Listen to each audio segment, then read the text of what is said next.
Hello everyone, welcome back in civil information. Now we are going to learn about the detailing of column. Here I am going to show you actual site condition, as well as you can see that here given a column. आप यहाँ पे देख सकते हैं एक column दिया गया है जिसमें आप डाया देखिए, ये 25 mm डाया के बार्स लगे हैं 1 2 3 4 और 4 बार्स यहाँ पे लगी हुई हैं। अब ये देखिए इन बार्स को इस तरीके से रिंग बना के इस तरीके से जॉइंट किया गया है। अब रिंग में भी देखिए जो रिंग होती है, एक रिंग को देखिए यहाँ पर बांधा गया है, मतलब ये जो रिंग आप देख रहे हो यहाँ से ओपन हो जाएगी। ये ओपन पोर्शन एक इस तरफ बांधा जाएगा और दूसरा ओपन पोर्शन इस तरफ बांधा जाएगा।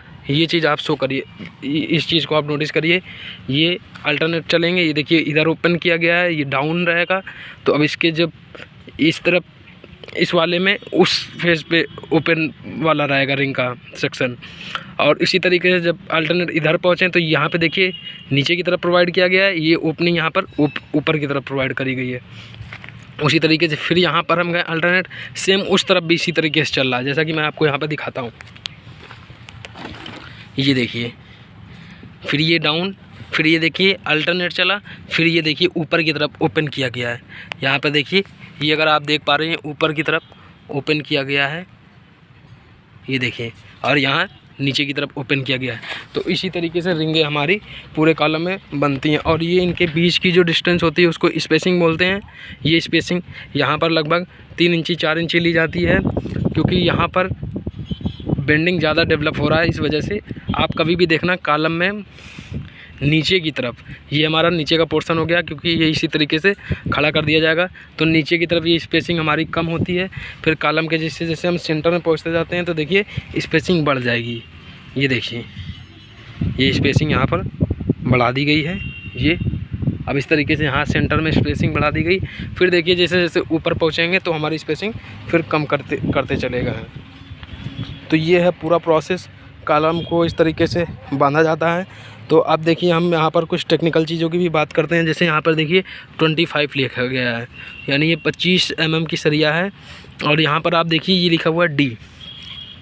यही चीज़ मैं आपको बता रहा था कि D का मतलब यहाँ पर ये होता है, ये हमारी टाटा की सरिया है, टाटा की।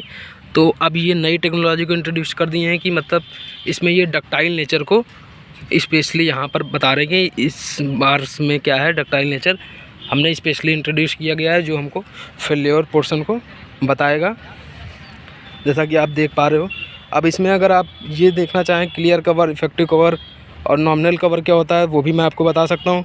अब देखिए ये कॉलम जब हमारा इस तरीके से खड़ा हो जाएगा और जब ये कास्ट हो जाएगा तो ये देखिए कुछ यहाँ तक, मतलब ये अभी हमारा कॉलम है, तो इसमें जब मसाला जब ये भरा जाएगा तो ये यहाँ से आप देखिए तो इसके बीच में इतना गैप आएगा, लगभग 1.5 इंची 2 इंची तक। ये कॉलम जब कास्ट हो जाएगा तो उसी को बोलते हैं कवर।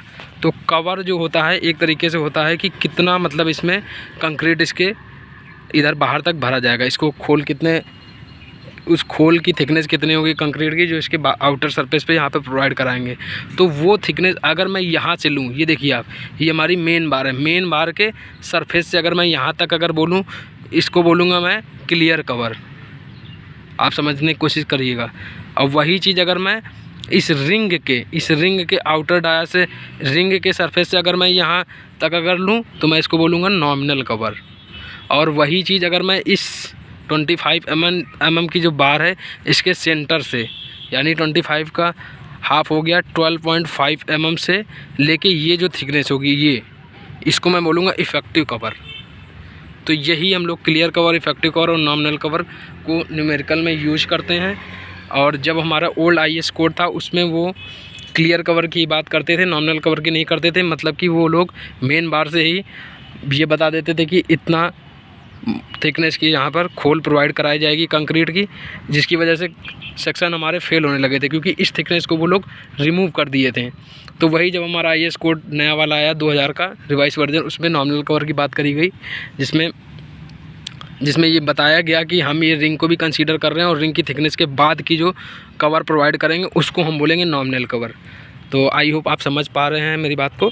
अब ये देखिए यही सारे कॉलम जब हमारी एक्चुअल साइड पे जब खड़े हो जाएंगे तब मैं आपको बताऊंगा कहाँ पर नेगेटिव बेंडिंग डेवलप होगा, कहाँ पर पॉजिटिव बेंडिंग डेवलप होगा, कहाँ पर हमें टेंशन जोन है, कहाँ पर हमारा कंप्रेशन जोन है, कहाँ पर हमारा स्टील की वर्किंग ज़्यादा है, कहाँ पर हमें कंक्रीट के वैल्यू ज़्यादा करनी है। इस तरीके से ही हमारी डिज़ाइन वर्क करती है।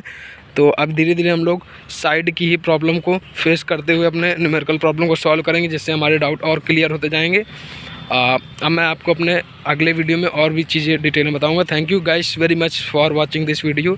Thank you very much.